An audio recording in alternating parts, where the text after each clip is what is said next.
사도행전 21장 17절부터 36절까지 말씀입니다. 같이 한번 다 찾은 줄 알고 읽습니다. 시작. 우리가 예루살렘에 이르니 형제들이 우리를 반가이 맞아 주었다.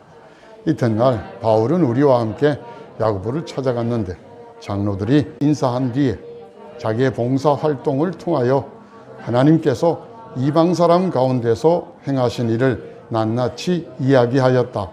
그들은 이 말을 듣고서 하나님께 영광을 돌리고 바울에게 말하였다. 형제여, 당신이 보는 대로 유대 사람 가운데는 믿는 사람이 수만 명이나 되는데 그들은 모두 율법의 열성적인 사람들입니다. 그런데 그들이 당신을 두고 하는 말을 소문으로 듣기로는 당신이 이방 사람 가운데서 사는 모든 유대 사람에게 할례도 주지 말고 유대 사람의 풍속도 지키지 말라고 하면서 모세를 배척하라고 가르친다는 것입니다. 그러니 어떻게 하면 좋겠습니까?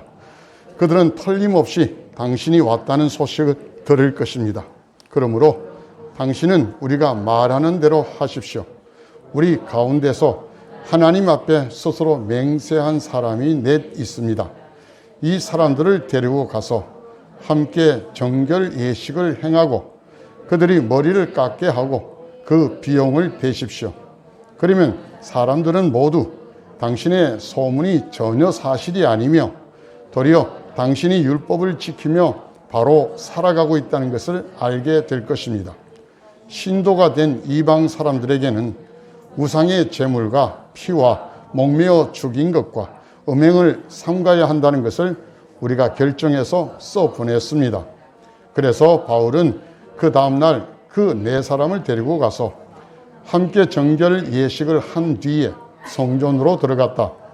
그리고 정결 기한이 차는 날짜와 각 사람을 위해서 예물을 바칠 날짜를 신고하였다. 그 일회가 거의 끝나갈 무렵에 아시아에서 온 유대 사람들이 성전에서 바울을 보고 군중을 충동해서 바울을 붙잡아 놓고 소리쳤다. 이스라엘 동포 여러분, 합세하여 주십시오. 이 자는 어디에서나 우리 민족과 율법과 이곳을 거슬러서 사람들을 가르칩니다. 더욱이 이 자는 그리스 사람들을 성전에 데리고 들어와서 이 거룩한 곳을 더럽혀 놓았습니다. 이는 그들이 에베소 사람 드로피모가 바울과 함께 성내에 있는 것을 전해 보았으므로 바울이 그를 성전에 데리고 들어왔으리라고 생각하였기 때문이다. 그래서 온 도시가 소란해지고 백성들이 몰려들어서 바울을 잡아 성전 바깥으로 끌어내니 성전 문이 곧 닫혔다. 아멘. 한 주간 잘 지내셨습니까? 예, 이렇게 또 대면으로 함께 또 예배 드리게 돼서 반갑습니다. 우리 보지 못했던 이효리 아담이 나와서 보니 얼마나 또 반갑고 좋은지. 저 뒤에 우리 로아하고 빈네도 나왔습니다. 아이들 보니까 참 좋네요. 2월 17일부터 사순절 기간이 들어 있습니다. 교회력으로 이번에 4월 4일이 부활주일입니다. 그래서 부활주일 이전 40일을 사순절이라 그래서 교회적으로는 주님의 그 고난과 부활에 대하여 묵상하고 쭉 그렇게 되어 있습니다.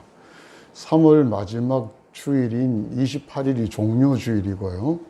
그 다음에 29일부터 4월 3일까지를 고난주간이라 그렇게 되어 있습니다. 계속해서 지난 26일인가 27일 수요일쯤에 지인과 통화를 하는데 우리 침례교회에서 확진자가 10여 명 무더기로 나왔다. 그래서 제가 깜짝 놀라서 검색을 해봤습니다. 해보니까 영상에 이렇게 나와 있는 대로 전남 신안군에 있는 그 지도읍입니다. 거기에 침례교회 하나가 뭐라 그럽니까? 침례교회가 확진자가 나왔다. 근데 자세히 살펴보니까 그 침례교회는 우리가 속해 있는 정통 침례교회가 아니고 소위 말하는 이단 구원파에 속하 있는 침례교회입니다. 구원파라는 게 원래 장로교회에서 나왔어요. 권신찬이라는 사람이 네덜란드에서 온 이상한 선교사한테 오염이 되어서 칠성 장로교회 출신입니다. 대구의 칠성 장로교회 목사인데 그 교회에서 쫓겨났습니다. 엉뚱한 이야기 한다고. 그러다가 갑자기 침례가 맞다 하면서 세례가 틀렸고 침례가 맞다 하면서 침례교회를 세우고 이상한 것들을 전파합니다. 당시에는 그렇게 큰 위세를 못 떨쳤는데 자기 사위가 누구냐면 유병헌 씨였습니다.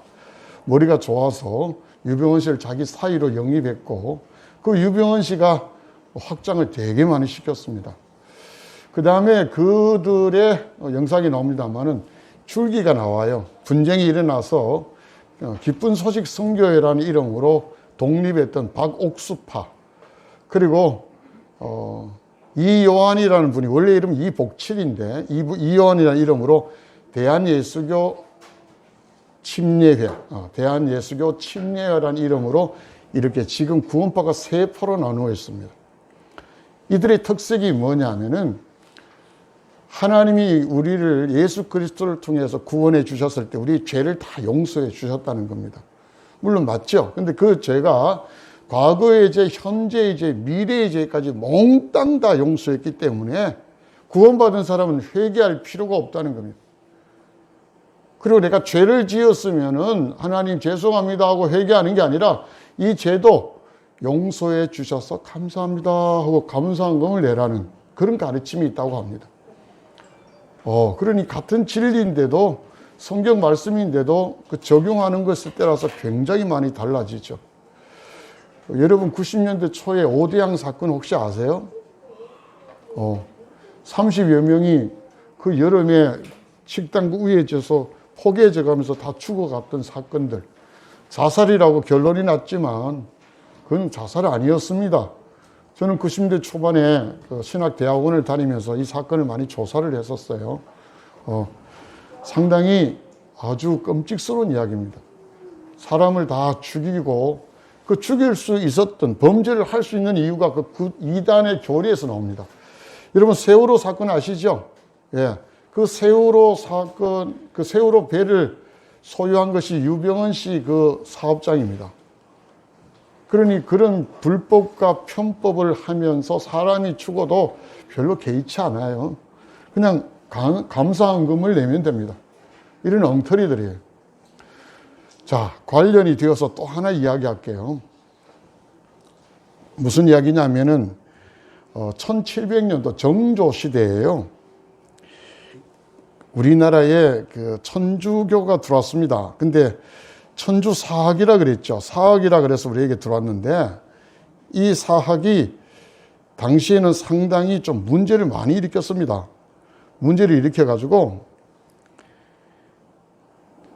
어느 정도 일으켰냐면은 민심을 막 소란시킬 정도로 일으켰습니다. 1791년 정확하게요. 정조 15년에 천주교인 2명을 처형한 적이 있습니다. 최초로 이 땅에 천주교 탄압 사건인 신의 박해인데요.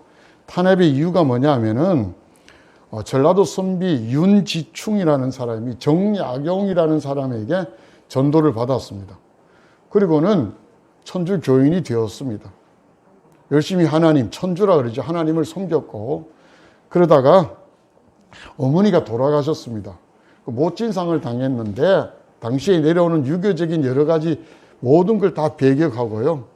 신주, 제사 하나도 드리지 않고 카톨릭식으로 정말 성경적으로 그냥 예배를 드리고 말았답니다. 그 소식이 알려지자 조정에서 난리가 난 겁니다. 그래서 정조대왕이 영을 내립니다. 임금도 몰라보고 부모도 몰라보는 이런 사상을 신봉했다는 죄로 윤지충하고 또 그걸 방관했던 권상현이라는 사람을 동시에 사형을 시킵니다. 자, 그러다가 한 300여 년이 채 못 돼가지고 1939년에 카톨릭 교황입니다. 바오 12세가 훈령을 하나 반포합니다. 그 훈령의 이름은 중국 의식에 관한 훈령이라고 이름을 했습니다.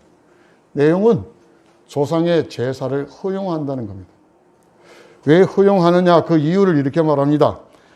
조상의 제사는 우상 숭배가 아닌 미풍양속을 존중한다라는 의미다. 그렇게 해서 지금까지도 천주교인들은 제사를 허용하고 있습니다. 로마 가톨릭은 내려오면서 지금 우리가 아는 이 성당, 또 가톨릭은 오면서 이상하게 변질되기 시작합니다.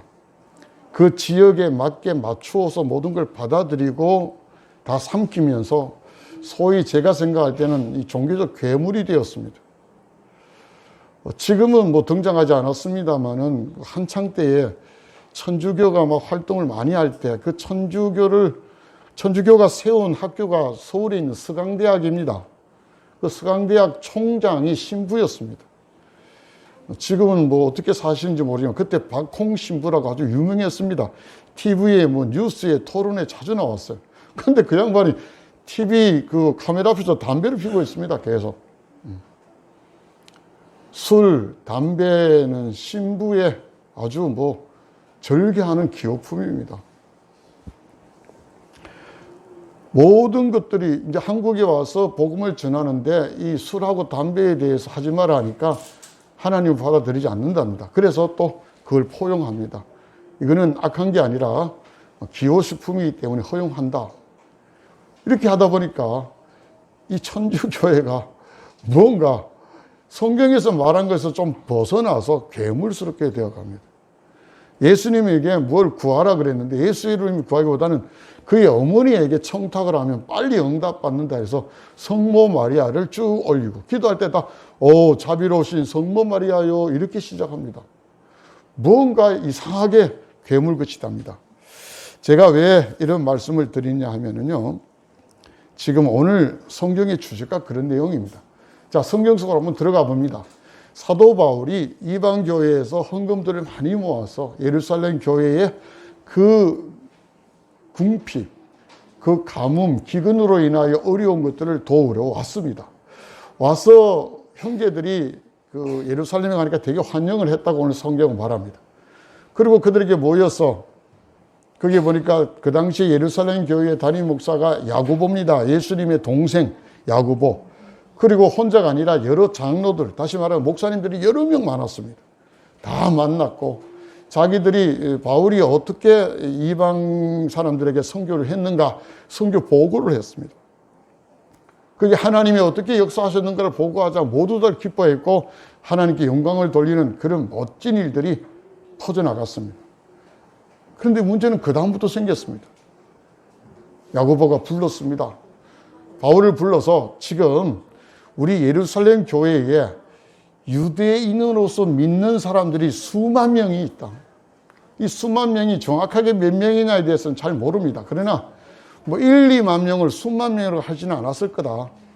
그렇다고 10만 명이 넘으면 수십만 명이라지 수만 명이라 하지 않았을 것이다 해서 어떤 학자들은 크게 한 8만 명 정도 잡습니다. 예루살렘 교회가 유대인 그리스도인만 한 8만 명이 된다면 이 기가 막힌 이야기잖아요. 이방인들까지 합한다면 얼마나 될까요?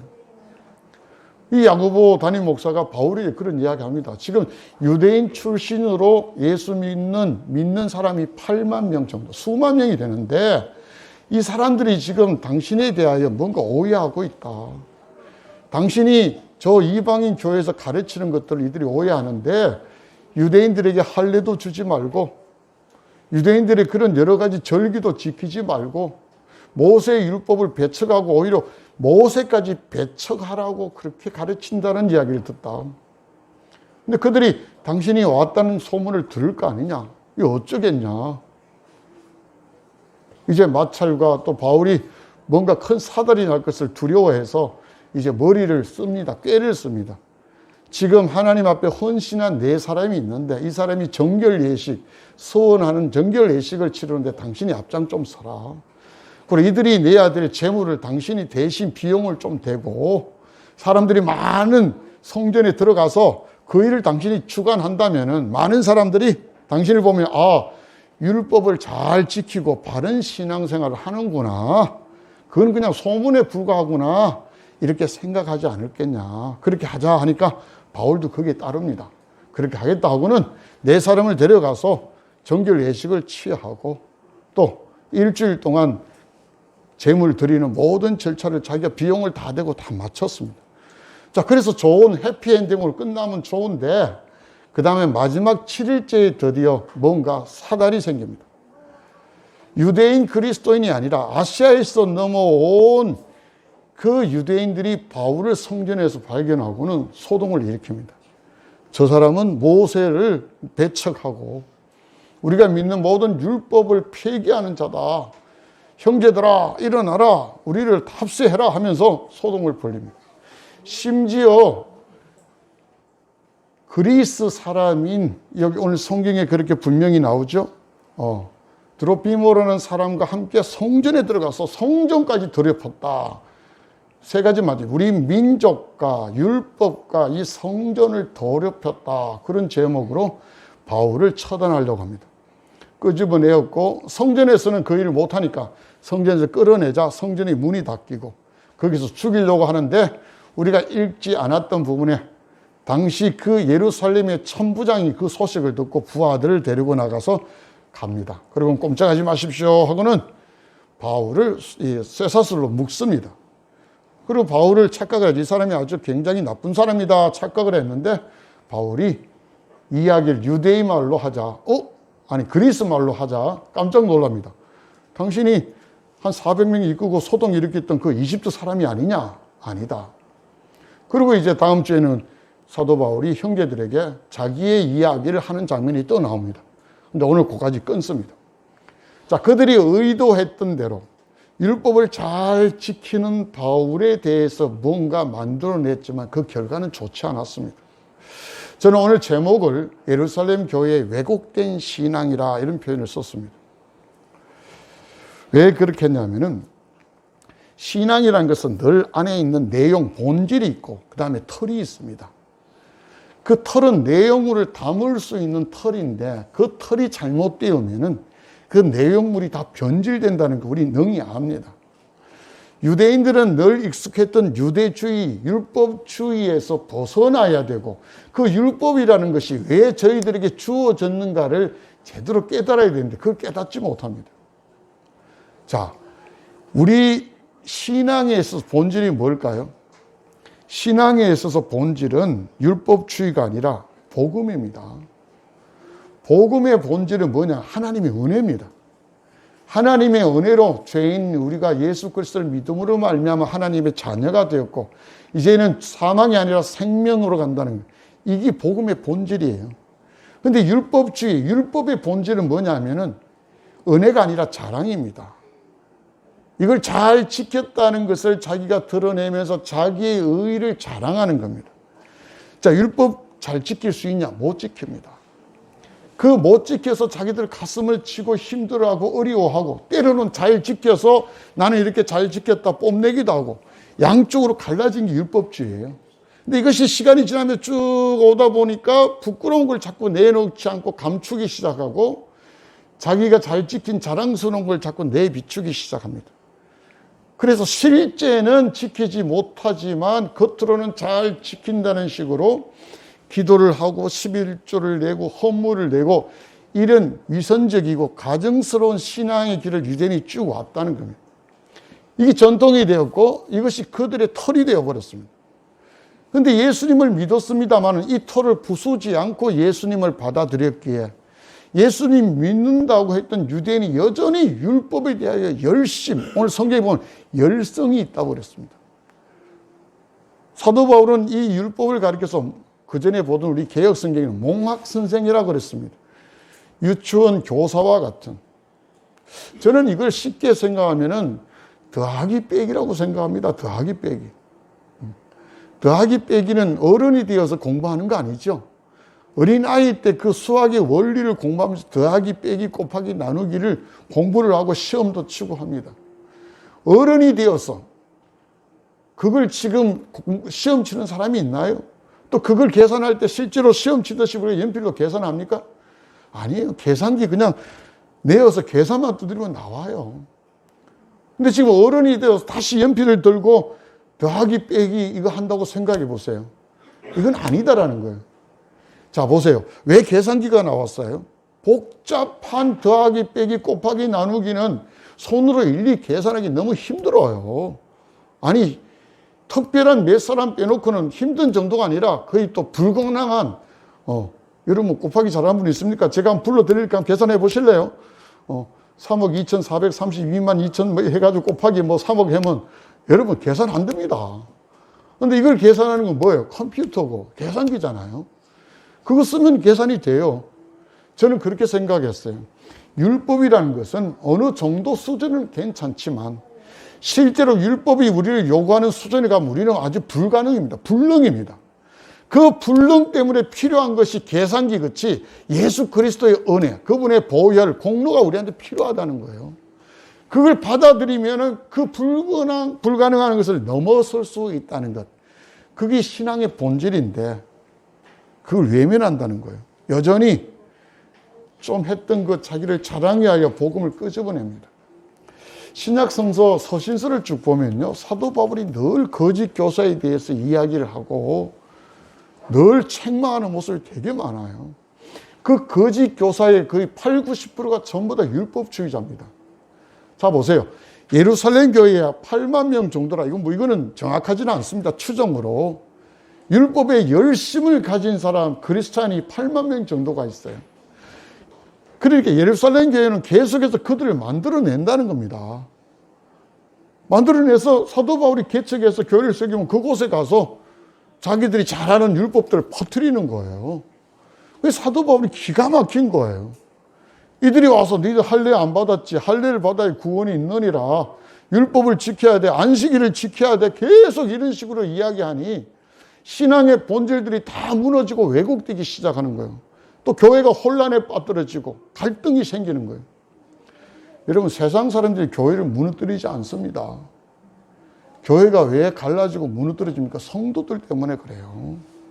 성도들 가운데 혼란이 되고 갈등이 생기나 교회가 무너지고 갈라지고 그런 일이 생기는 겁니다.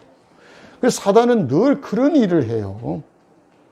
율법주의자들이 교회에 와서 이런 엉터리 같은 진리를 퍼뜨리기 시작하자 순진한 믿음이 약한 이방 그리스도인들이 흔들리기 시작하고 거기에 줄대기 시작합니다. 왜? 겉으로 보니까 있을 것 없고 그럴듯하거든요. 그래 그쪽에서 되기 시작합니다. 그럼 사도 바울이 가르쳤던 모든 진리가 그냥 폐기되어 버려요. 그래서 서신서에 보면 사도 바울이 그것에 대해서 굉장히 경계하고 책망하고 야단칩니다. 왜 하나님의 은혜, 예수님의 그 은혜가 어디로 갔느냐. 심지어 고린도 교회에 통해서는 내가 채찍을 가지고 매를 가지고 너희들이 가겠다고 야단치는 것까지 볼 수가 있었습니다. 요즘 그 학원 폭력이래요. 학교 폭력거리죠.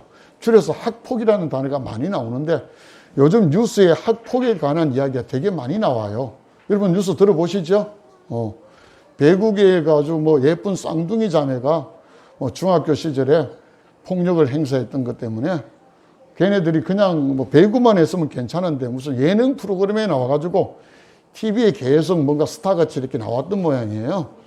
그러자 과거에 걔들한테 상처를 받고 폭력을 당한 사람이 글을 올렸고 또 그걸 그들이 또 인정을 해줬고 그래서 되게 여론의 문매를 맞았습니다. 그 끓이면 또 괜찮은데 또 남자 배구 대표팀인가 뭐 또 그런 프로 선수들에게 또 피해를 입은 다른 사람이 또 자기가 미투같이 고발을 했고 그러자 또 배구계가 난리 뒤집어졌습니다. 그래서 배구계에서 이제 관계자들이 모여서 조치를 취하고 국가대표 다 떠나보내고 특히 그 쌍둥이 자매 같은 경우에는 출장 정지시키고 뭐 그 소속 그 팀에서 출장 정지시키고 막 그런 이야기 나왔습니다. 거기 좀 이제 야구계로 옮겨갔습니다. 그 야구 선수 중에 또 폭력을 되게 많이 행사했다. 뭐 감독이 또 무슨 폭력을 행사했다. 뭐 이렇게 쭉 나오다가 요즘 또 연예계로 넘어왔습니다. 자, 그걸 보면서 보세요. 중학교 때 어떤 사람 그래요. 10년도 넘어 지난 일을 지금 끄집어내서 어떻게 하겠다냐고 그렇게 항변하는 사람도 있어요. 그죠? 어떤 사람은 그건 바로 피해자에게 2차 가해야 하는 거다. 뭐 그렇게 또 이야기를 합니다. 제가 말하는 요지는 그런 관점에서 자기가 실력을 쌓고 국가대표가 됐다 하더라도 틀이 그렇게 만들어졌으면은 그 틀에 의하여 안에 있겠더니 왜곡되었다는 겁니다. 그래서 나중에 가면 그게 발각이 되니까 자기가 누렸던 모든 지위들을 다 빼앗기고 그냥 망가지는 거예요. 교회가 수만 명입니다. 그러나 그 수만 명의 예루살렘 교회가 지금 남아있나요? 예루살렘 교회가 없어요. 제가 아는 예루살렘 교회가 하나 있습니다만 제가 과거에 신앙 지도를 받았던 모교회 부목사님이 지금 그게 담임 목사님으로 있는데 아주 작아요. 유학생들 중심으로 한인교회를 이렇게 움직이고 있습니다. 작아요. 지금 여기 있는 수만 명이 모여있는 예루살렘 교회는 없습니다. 다 어디 갔어요? 그릇을 그렇게 만들어 놓았기 때문에 어느 정도는 감당하다가 더 이상 할 수 없는 정도 되면 부서져서 안에 있는 내용물이 다 흘러내려져 버리는 겁니다. 사라져 버리는 겁니다. 교회가 크다고 좋은 게 아니에요. 사람이 많다고 좋은 게 아니에요. 요즘 단어 중에 내로남불이라는 희한한 사자성어가 생겼습니다. 둘 다 똑같이 나쁜 것인데 그래서 내가 하면 로맨스고 남이 하면 불륜이다. 그래서 내로남불이라는 단어를 쓴답니다. 저는 그보다도 이 말이 더 좋아요. 내가 주면 선물이고 남이 주면 뇌물이다. 네, 그런 이야기 들어보셨죠? 관점이 달라요. 틀이 달라요. 그런 속에서 뭘 하겠냐는 거예요. 나는 무조건 맞다고 생각하는 틀로 가서 제 멋대로 해도 죄책감도 없고 반성도 없습니다. 이거 무조건 맞는 거예요. 그런 틀 갖고는 제대로 갈 수가 없어요. 교회가 제대로 된 신앙의 본질로 무장이 되고 믿음으로 자라서 하나님의 영광을 위해 아낌없이 쓰임받아야 되는데 교회가 쓰임받지 못합니다. 계속의 교회 안의 문제들로 인하여 어려움을 겪고 교회끼리 성도끼리 싸우면서 많은 시간을 허비하고 주변에 있는 세상 사람들이 욕하게 되고. 자 보세요. 부자들은요 절대 가난한 사람들을 이해를 못합니다. 왜 저렇게 사냐고 혀를 쩍쩍쩍 찹니다. 그럼 가난한 사람들은 부자들을 이해하나? 아니에요. 부자들 이해를 못합니다. 왜? 세계가 달라요. 정말 돈 많은 사람들은 가난한 사람들을 사람 취급 안 합니다. 벌레만도 못하게 생각합니다. 저 사람 내보내서 아니고 저거 치워라고 이럴 정도로 이야기합니다. 물론 다 그런 건 아니지만 과거에는 무슨 연예인 교회, 뭐 의사 교회, 그래서 그 의사 교회 하기 그러니까 누가 교회 이런 표현을 많이 썼습니다. 누가가 의사니까. 지금은 무슨 그런 이름들이 다 없어졌습니다만은 비슷한 관점에서 모이니까 괜찮아요. 근데 교회가 그렇습니까? 부자도 있고 가난한 사람도 있고 나이가 많은 사람도 있고 나이가 어린 사람도 있고 많이 배운 사람도 있고 많이 배우지 못한 사람도 있고 남녀도 다르고 모든 것들이 다 섞여 있는 게 교회입니다. 근데 자기의 틀만 자꾸 고집을 한다면 교회가 더 이상 하나가 될 수 없고 늘 문제가 생긴다는 거죠. 그래서 예수님께서 우리에게 주시는 메시지가 뭡니까? 누구든지 나를 따라오든 자기 자신을 부인하라는 겁니다. 자기가 가지고 있는 털을 부수고 주님이 우리에게 주시는 그 털들로 새로 무장하라는 겁니다. 그게 자기 십자가를 지고 나를 따를 것이다 그랬고 와서 내 멍에를 매라 그러기도 하고 예수님은 우리가 가진 털을 버리기를 원하십니다. 근데 오늘 성경의 유대인들, 예루살렘 교회의 핵심인 이 유대인 그리스도인들은 자기의 털을 망가뜨리지 않습니다. 부수지 않습니다. 버리지 않습니다. 그대로 가지고 왔고 예수님 안에서 전혀 반대되는 복음하고 반대되는 율법을 자기들이 열성적으로 섬기는 모습이 오늘 성경이 나온다는 거예요. 우리 침례교회도 지금 상당히 많이 그렇습니다. 우리 침례교회 규약에 전문 다음에 보면 이상과 주장이라고 있습니다. 그래서 교회 직분은 목사와 집사다. 두 가지만 허용을 해놨습니다. 그런데 우리 교단이 이렇게 조금 자라가면서 그 기성적으로 많이 자랐던 타교단, 장로교단하고 감리교단하고 이렇게 같이 비교를 해보니까 그들의 세계에서는 집사가 제일 바닥입니다. 집사 위에도 또 많은 직분자들이 있고 제일 직분자들이 평신도에서는 장로급입니다. 장로가 바라보는 집사는 한참 아래입니다. 그런데 우리 교단에서는 안수 집사가 있습니다. 그 안수 집사와 목사 둘 직분만 허용합니다. 근데 안수 집사도 장로 밑에서, 장로계 같은 경우는 장로 아주 밑에 있습니다. 계급적으로 본다면은. 그러다 보니까 이런 의식이 있는 사람들은 침례교에 잘 오지를 안 하고 장로계에서 장로하려고 합니다. 그러다 보니까 교단적으로 어렵다. 그래서 호칭만 우리 장로라고 부르면 안 되겠느냐. 호칭만. 그렇게 시작했습니다. 물론 저는 반대를 했습니다만 그래도 기습적으로 그들이 해서 그것도 다수결로, 회의 때 다수결로 그냥 안건을 통과시켜버렸습니다. 그것도 아침 첫 시간에 그 안건을 통과시켜서 지금 호칭 장로로 시작했는데 그게 몇 년이 지나오면서 신문에 장로 취임식, 장로 안수식 이런 게 광고가 나와요. 아무교회 장로 안수식이 있습니다. 대놓고 지금 그렇게 갑니다. 전혀 규약이라든지 이런 게 전혀 안 맞는데도 그렇게 가는데도 하나의 제재도 없고 그냥 그러려니 계속 가요. 그럼 뭐예요? 벌써 안 좋은 거잖아요. 사도 바울이 자신은 율법하고 등을 졌는데도 불구하고 다른 이유는 타협입니다. 싸우는 게 아니라 타협입니다. 좋은 게 좋다. 그렇게 타협해서 갔는데 결과는 절대 좋은 거 아닙니다. 그가 율법을 배척하고 그리스도의 신앙의 본질을, 믿음의 본질, 은혜에 대한 것을 외쳐도 문제가 되고 또 적당히 타협해도 문제가 되고 그 율법적으로 넘어가서 율법주의자가 돼도 문제가 됩니다. 모든 게 다 문제입니다. 그래서 하나님 은혜가 필요하지 않나요? 우리가 해결할 수 있는 건 없다는 걸 오늘 성경은 말합니다. 저는 이 말씀을 묵상을 하면서 하나님이 왜 이 말씀을 이 성경에 여기 기록해서 우리로 하여금 이 나누게 하셨을까? 어쩌면 이렇게 타협하고 그 어마어마한 교회의 목사님과 장로들이 모여서 사도 바울에게 이렇게 타협안을 제시하고 이거 바람직한 거 아니잖아요. 왜곡되고 삐뚤어진 것들을 성경에 이야기하고 그 결과조차도 좋은 해피엔딩이 아니라 상당히 사도 바울에게 곤욕스러운 결과를 내보낸 이 이유가 뭘까? 그것이 저한테는 되게 고민이었습니다. 그 정답을 제가 말씀을 드리면은 우리에게는 문제를 해결할 능력이 없다는 겁니다. 이렇게 해도 문제가 되고 저렇게 해도 문제가 되고 또 이렇게 해도 문제가 됩니다. 그래서 우리가 무엇을 결정할 것이 아니라 하나님께 모든 게 맡겨야 되는데 오늘 성경은 그걸 우리들에게 이야기하지 않을까요? 해결의 그 변정법 중에 정, 반, 합의 논리가 있습니다. 정이 나가다가 반대를 맞으면 적당히 타협해서 합의라는 걸 도출합니다.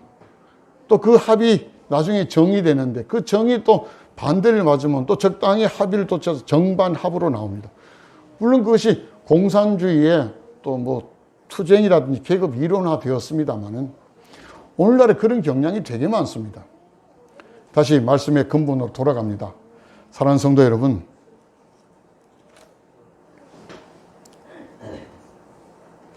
하나님께서 우리에게 교회를 세워주시고 또 교회를 통하여 하나님의 일을 감당하시게 한 이유가 있습니다. 교회가 이 땅에 교회로서 역할을 반드시 해나가야 되는데 하나님을 의지하지 않고 우리의 생각에 너무 많이 의지합니다. 교회를 운영하고 경영하는 것도 마찬가지입니다. 그러다 보니까 어려움이 있으면 늘 피해가고 다시 말하면 정반합과 같이 만들어갑니다. 조금 힘듦이 예상이 되면 그걸 벗어나려고 그러고 또 굽어지고 돌라집니다. 그러다 보니까 오늘 이 본문의 내용과 똑같이 나옵니다. 남에게 욕 하나 얻어먹으려고 성경적인 진리를 외면하고 그게 맞춰가는 현실도 또 여전히 우리한테도 있습니다. 그러다 보니까 교회가 교회의 기능을 잊어버립니다. 저는 과거에 그런 이야기가 생각났습니다. 여러분 기억나시나요? 뭐 오래된 이야기입니다만 탈레반에 의하여 단기 선교를 나갔던 교회에서 붙잡혀가지고 포로 막 그 몸값 지불하고 막 국가적으로도 굉장히 원망을 많이 들었던 그런 사건이 있었습니다. 그때 교회 목회자들이 큰 교회 목회자들이죠. 나와서 인터뷰를 많이 했습니다. 이건 미련한 짓이다. 이러면 안 된다. 그때 저는 마음이 좀 달랐습니다. 어떻게 저렇게 큰 교회 목사들이 저런 발언을 할 수 있을까? 선교라는 게 뭡니까? 주님이 우리에게 원하시는 주님의 몽예가 뭡니까? 누구든지 나를 따르는 자는 자기를 부인하고 자기 십자가를 지고 따라올 때 그 십자가가 무엇일까요? 어쩌면 그곳에서 죽은 그런 사람들에 대해서 우리는 정말 박수치고 응원해야 되고 그들이 남긴 유족들을 돌보며 또 우리가 그 자리를 대신하여 누가 갈 것인가를 우리가 고민하고 애써야 되는 게 우리들의 자세입니다. 근데 대형교회 목회자들이 오히려 그런 선교는 어리석은 짓이고 미련한 짓이고 앞으로 이래서는 안 된다고 그들은 오히려 찔러대기 시작합니다. 그보다 더 오래된 이야기입니다만 부산 쪽에 한 집사가 너무 복음을 열심히 전하는 집사입니다. 근데 동영상을 막 촬영해서 막 인터넷에 올라온 적이 있습니다. 지하 그 철에 보면 그 지하 상가들이 쭉 있는데 성녀 한 사람이 이렇게 뭔가 함을 놓고 뭔가 두드리고 있습니다. 연부를 외우고 거기에 이제 탁발성이라 그러죠. 예. 뭔가 이렇게 자기가 도움을 받으라고 뭐 연부를 외우는데 그거 가가지고 손을 탁 얹고 주 예수를 믿으라 하면서 막 기도 막 하고 이런 동영상까지 올라왔습니다. 이분은 가는 곳마다 예수 믿으십시오. 예수 믿으면 천당 가고 믿지 않으면 지옥 갑니다. 막 이런 걸 외치기 시작합니다. 그런데 하루 이틀이야 늘 그러니까 그 주변에 있는 사람들이 막 질려버렸습니다. 그래서 그게 뉴스가 되었고 그 사람을 취재하고 여론들이 별로 좋지 않습니다. 근데 그 교회에 다녔던 적이 있는 그 목사님 교회를 방문해서 그 목사님과 인터뷰를 하는데 그 목사님이 그럽니다. 제가 하지 말라고 그렇게 하는데 또 계속해서 그 짓 하기에 쫓아냈습니다. 6개월 전에 쫓아냈습니다. 그 이야기에 또 가슴이 아픕니다. 교회가 전도 열심히 하는, 물론 방법론에서는 조금 마찰이 있을 수 있지만 하지 말라고 제재를 가하고 그 말 안 듣는다고 쫓아내는 교회, 그게 오늘날 우리들의 교회의 모습이고 왜곡된 예루살렘 교회의 모습이 아닐까요? 그런 털이 깨어지지 않고 계속 있으면서 복음을 어떻게 담을 수가 있나요? 조금 불편하면 다 차버리는 것이 오늘날 교회의 성도들의 모습이 아닐까요? 내 자신의 잘못을 내어놓고 주님 앞에 진정으로 회개하면 나를 바꾸는 것이 아니라 나는 전혀 바꾸지 않고 내가 전혀 불편하지 않는 교회를 찾아다니는 것이 오늘날 대부분의 성도들의 모습이 아닐까요? 왜곡된 교회는 예루살렘뿐 아닙니다. 오늘날 많은 교회들이, 우리 교회도 마찬가지잖아요. 이런 왜곡된 것들을 빨리 바로 잡으라는 오늘 성경의 메시지가 아닐까요? 사랑하는 성도 여러분, 말씀을 통해서 우리가 변화되지 않는다면 하나님이 우리에게 약속했던 그 놀라운 하나님의 은혜들을 우리 누리는데 한계가 있습니다. 전쟁이 있습니다. 전투가 벌어졌지만 마지막 전쟁에 승리해야 그 모든 마지막 전투에서 승리해야 모든 전쟁을 이길 수가 있습니다. 10번의 전투가 있었는데 9번까지는 다 졌습니다. 근데 마지막 전투에서 이겨서 그 전쟁을 승리로 이끌 수 있지만 앞에 열심히 싸워서 다 이겼다고 했지만 마지막 전쟁에 져서 그 전쟁에 패배할 수가 있다는 겁니다. 하나님 믿고 예수님을 믿고 우리는 기뻐했고 즐거워했고 찬송하고 은혜 받았다고 기도 응답 받았다고 떠들었습니다. 근데 왜곡된 신앙은 한계가 있어서 끝까지 못 간다는 거예요. 가다가 다 무너지게 되어 있습니다. 그의 중심은 율법이 들어가 있기 때문이에요. 율법은 내 자랑이 나와야 돼요. 내가 손해보고 뭔가 불이익을 당한다 싶으면 다 엎어버리는 게 율법주의예요. 그래서 오늘날 교회는 이런 것들이 만연하기 때문에 어느 정도까지는 잘 가요. 한번 보십시오. 열심히 와서 신앙생활을 막 합니다. 그러다 어느 수준 가서 자기가 생각하는 대로 목사님이 따라주지 않고 자기가 생각하는 어떤 그런 위치에 자기가 오르지 않고 뭔가 했는 거에 비해서 교회에서 뭔가 자기가 손해보거나 불이익을 당한다 생각하면 그 교회를 떠납니다. 그럼 다른 곳에 가 둥지를 들고 또 무언가를 시작하려고 그러고 이런 신앙의 모습들. 그리고 교회에서도 뭔가 자기가 소외받고 뭔가 됐다 싶으면은 마음을 다 버려버립니다. 그게 오늘날 우리들의 모습이에요. 저도 마찬가지예요. 여러분도 마찬가지로 우리들의 모습이에요. 이런 문제점을 알고 오늘 성경의 말씀과 같이 왜곡된 우리 털들을 바로잡는 것. 주님, 오늘도 우리가 말했던 사도 바울과 같이 이런 털들을 바로잡는 것, 타협으로 바로잡는 것이 아니라 정말 전공법으로 바로잡는 것이 앞으로 우리 교회가 해야 될 일이 아닌가 싶습니다. 위로, 격려 굉장히 좋습니다. 근데 그 위로와 격려가 예루살렘 교회는 없었다는 겁니다. 그냥 계속했던 것도 그냥 그렇게 맞춰줬습니다. 사도들이 있었고, 베드로부터 시작해서 사도들이 있었고, 야고보 같이 유명한 예수님의 친동생도 담임 목사로 있었지만, 그 유대인들에 대해서 바로 옳게 인도하지를 못했습니다. 원체 그들이 주장하는 바가 컸기 때문에. 오늘 이 말씀이 앞으로 이 땅의 교회가, 또 우리가 계속해서 신앙생활을 하는 우리 성도들이 정말 귀를 열고 들어야 될 메시지라고 저는 그렇게 생각이 됩니다.